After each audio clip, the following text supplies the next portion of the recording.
The David Pakman Show at davidpakman.com. Welcome to the show. David Pakman here. A little bit later today, we'll be speaking with Mark Fancher from the ACLU of Michigan, Lewis. I guess there's a new device that Michigan State Police are using to extract information from people's cell phones. So we'll talk to Mark. We'll also talk to Greg Palast, investigative journalist. It's been 1 year. It's hard to believe since the Deepwater Horizon oil spill.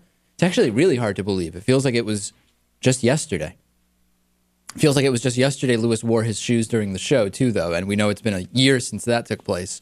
So I can't go by that. We'll also talk to Ilona Minkovsky from The Ilona Show in just a little bit. RT's The Ilona Show. Have to put that in there. Where do we want to start? I think the best place to start... Lewis, I meant to tell you this. There have been a number of... When people become members of the David Pakman Show, sometimes they'll request, instead of the Godfather theme, you know, the North Korean techno that Lewis loves so much, or whatever else. But we're actually starting to get requests now where members are desperate for Lewis to address certain issues. So we have two new members that we'll get to, who have asked for Lewis to do a monologue on his his position on certain issues, and we'll see if Lewis will oblige them. Yeah.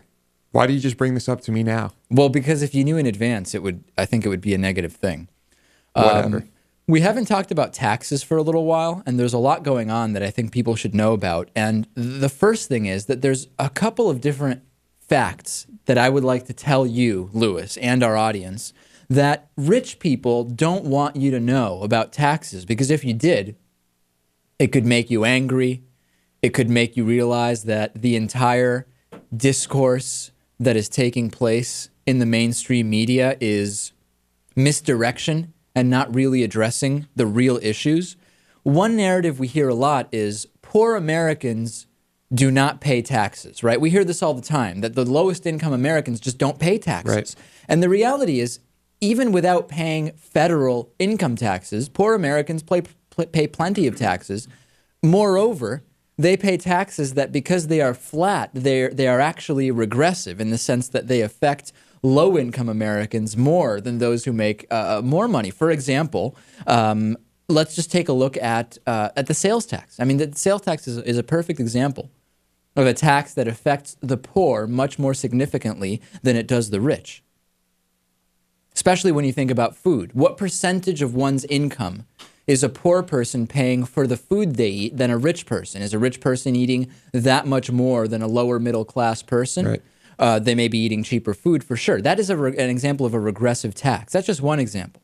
So the idea that poor people pay no taxes, let's throw that out the window right away, please. Unless you object, Lewis. I do not object. The idea that the wealthiest Americans carry the entire burden of the taxes. We hear the top 1% pays 38% of all taxes. Well, yeah, 38% of federal income taxes in 2008. But people forget that the income tax is less than half of all federal taxes. It's only 1/5 of the taxes at all levels of government. So when you hear that, I hope that you, like me, are questioning it and trying to find more information. The wealthy are actually paying less taxes than ever. We'll talk about this with Ilona Minkovsky a little later.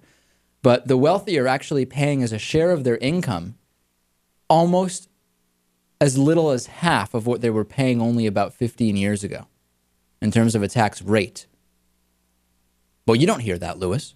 No. Certainly you don't interrupt me and pipe up when we talk about taxes and mention that. And you're the least, you're the offender I'm least worried about in this whole thing. Well, thank you. Also, we hear a lot about Ronald Reagan in terms of taxes. Remember, Ronald Reagan was the guy who was great on taxes from a conservative point of view. People forget, well, actually, Ronald Reagan raised taxes a number of times. The marginal tax rate, that, in other words, the tax paid on the highest bracket of income earned, was very high with Reagan. It was still higher, 50%. It was still higher than if the Bush tax cuts had been allowed to expire, which, by the way, would be significantly helping the economy at this point. But again, Obama wanted to compromise on that.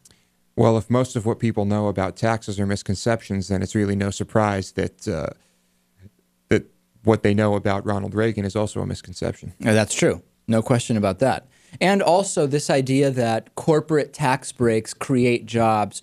We've talked about this one ad nauseum at this point, Lewis. We know that that is actually not the case. We can think about it intuitively, which is just, well, hold on a second.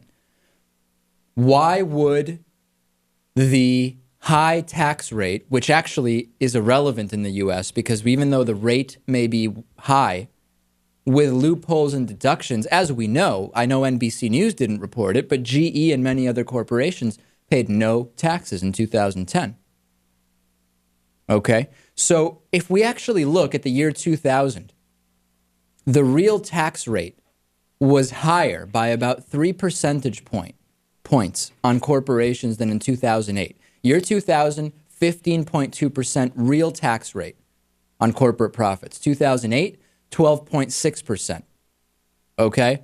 Significantly better job situation in 2000 than in 2008. And we can actually point out, I know people will email me and say, well, there's a number of different factors. You can't just generalize. But a corporate tax rate that is too low actually destroys jobs, Lewis. The higher tax rate actually encourages business that does not want to pay taxes to keep the profits in the business and reinvest instead of pulling them out as profits and paying high taxes. Makes sense. Does it make sense? I feel like Lewis just wants me to move on. Lewis is made nervous by talk of taxes, I feel like. Am I? Yeah, I don't think you like this topic at all. You're entitled to your opinion, David. In any event, as we know, average incomes fell during the Bush years, so the Bush tax cuts certainly did not increase average income. I know, the rich did very well. The top 1% did extremely well under George W. Bush. But wages have declined. We really need to start thinking about what we're getting from the mainstream media because the confusion and misdirection that is taking place. I mean, a perfect example. Well, you know what? We'll save it because I bring this up with a loan.